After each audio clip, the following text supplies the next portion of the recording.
বন্ধুরা আবারও নতুন একটি ভিডিও নিয়ে চলে আসলাম আপনাদের সঙ্গে। অনেক দিন পর আমি এই চ্যানেলে নতুন ভিডিও নিয়ে আসলাম।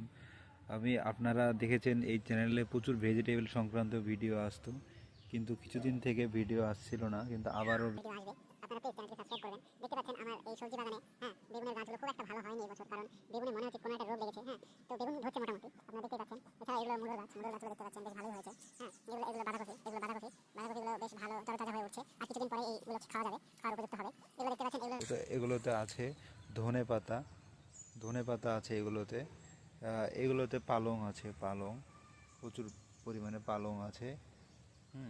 এগুলো সব ধনে পাতা। এগুলো বড় হতে একটু টাইম লাগবে। এছাড়া লঙ্কার গাছগুলো অনেক দিন হয়ে গেছে, লঙ্কা কিন্তু ধরছে প্রচুর পরিমাণে ধরছে। আপনারা দেখতে পাচ্ছেন প্রচুর পরিমাণে লঙ্কা ধরে এই গাছগুলোতে। আজকের ভিডিওটা এই পর্যন্তই। ধন্যবাদ।